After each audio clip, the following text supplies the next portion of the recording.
आतंकवाद और drug addiction समाज के लिए आज सबसे बड़ा खतरा है, खासतौर से जम्मू कश्मीर में। यह अभिशाप है और डेवलपमेंट का, विकास का सबसे बड़ा दुश्मन भी यही है। विविधता में एकता, आपसी प्रेम, भाईचारा हमारी संस्कृति में और स्वभाव में भी, लेकिन समाज में कुछ तत्व हैं जो अपनी गतिविधियों के कारण, मैं कहूँ कि आतंकी गतिविधियों के कारण निर्दोष लोगों की हत्या करते हैं, और कुछ लोग हैं जो चोला बदल कर उन्हें जस्टिफाई करने की कोशिश करते हैं। नौजवान मित्रों, मैं आपसे आग्रह करना चाहता हूं कि ऐसे लोगों की असली सूरत समाज को बताने की जरूरत है। अंगुलियों पर गिने वाले चंद लोग लाखों नौजवानों की आकांक्षाओं और उनके सपनों को बंधक बनाना चाहते हैं, उनका गला घोंटना चाहते हैं। किसी भी सूरत में यह होने नहीं दिया जाएगा। हमें यह भी समझना होगा कि जो कुछ भी किया जा सकता है, जो कुछ भी हम अचीव कर सकते हैं, उसकी संभावना सिर्फ भविष्य में है। अतीत में चाह कर भी रत्ती भर परिवर्तन नहीं किया जा सकता है, और जो होने की संभावना है, कला उसकी असली अभिव्यक्ति है। Beat of Jammu Kashmir information department की एक ऐसी पहल है जो नौजवानों को संगीत की परंपरा से जोड़ेगी और उनके टैलेंट्स को एक बेहतरीन प्लेटफॉर्म प्रदान करेगी।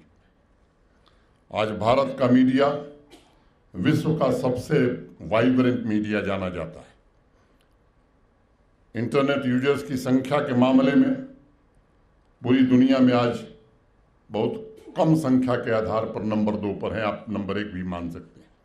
विश्व के तीसरे सबसे बड़े, सबसे ज़्यादा ट्विटर यूजर्स हमारे देश में रहते हैं। यूट्यूब ऑडियंस की अगर हम बात करते हैं तो लगभग 457 मिलियंस, 457 मिलियन यूजर्स के साथ पूरी दुनिया में हम नंबर 1 हैं।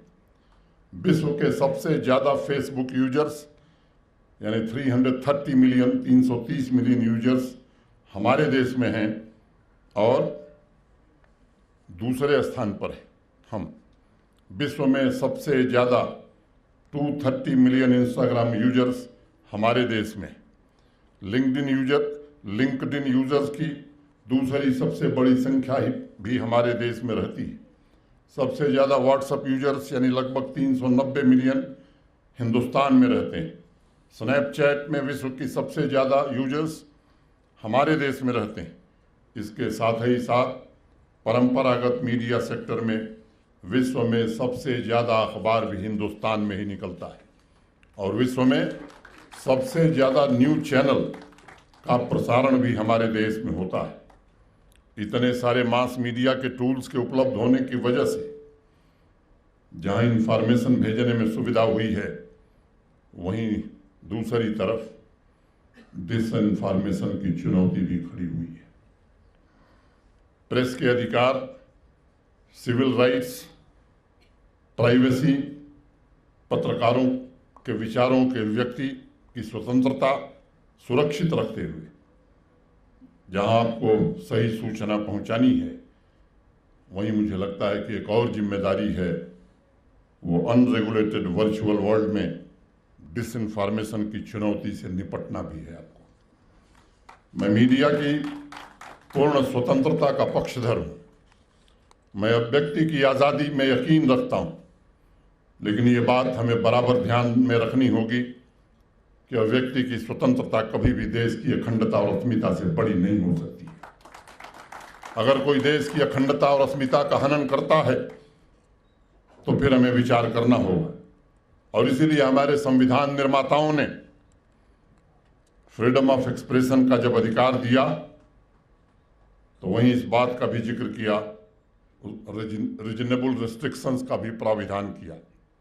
आप सभी को प्रेस फ्रीडम को प्रमोट करना चाहिए। सही जानकारी उन लोगों तक पहुंचे, ये कोशिश होनी चाहिए। साथ ही साथ आम जनता को प्रोपेगेंडा और अफवाहों से बचाया जा सके, इसकी भी जिम्मेदारी आपके कंधों पर है। पश्चिमी देशों में आज अखबार और टीवी कि मीडियम जो हैं ये अंतिम सांसें ले रहे हैं, लेकिन हिंदुस्तान इस मामले में आगे बढ़ रहा है, ग्रो कर रहा है। जम्मू कश्मीर की आबादी पड़ोसी राज्य पंजाब से आधी है, लेकिन पंजाब से जानते हैं ज़्यादा अखबार हमारे यहाँ निकलते हैं। पंजाब में आज की तारीख में 357 अखबार न्यूज़पेपर निकल रहे हैं, जबकि जम्मू कश्मीर में 428 अखबार निकलते हैं। यह एक स्वस्थ और खुले लोकतंत्र की पहचान है। वेस्टर्न वर्ल्ड और उनकी मीडिया ने अपने आईने बेच दिए हैं। एक साजिश के तहत नैरेटिव चलाने की कोशिश कर रहे हैं कि हिंदुस्तान में प्रेस को फ्रीडम नहीं है, और जम्मू कश्मीर में ख़ास तौर से इस बात को चलाने की कोशिश होती है। इसलिए मैं इस बात का जिक्र कर रहा हूँ। खुद अमेरिका की रिपोर्ट पढ़िए, एक साल में 57 जर्नलिस्ट वहाँ अरेस्ट हुए थे, और पूरे देश में अगर गत वर्ष भारत की मैं बात करूं तो कुल 7 लोगों की गिरफ्तारी हुई है फेक न्यूज के चार्ज पर। वैधानिक धाराओं के अंतर्गत 2020 में अमेरिका में 142 जर्नलिस्ट अरेस्ट किए गए।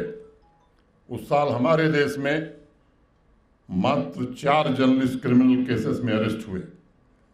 इस साल अभी तक अमेरिका में 1632 ऐसी घटनाएं हुई हैं जो जर्नलिस्टों पर हमले से संबंधित हैं।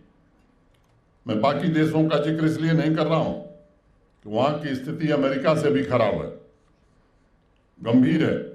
मैं समझता हूं कि वेस्टर्न वर्ल्ड की फेक नैरेटिव को अब दुनिया भी समझ रही है और हम भी समझ रहे हैं। बार बार लगातार अन्य देशों पर फोकस इसलिए किया जाता है ताकि अपने यहाँ प्रेस की स्वतंत्रता पर हो रहे अत्याचार को वो छुपा सकें।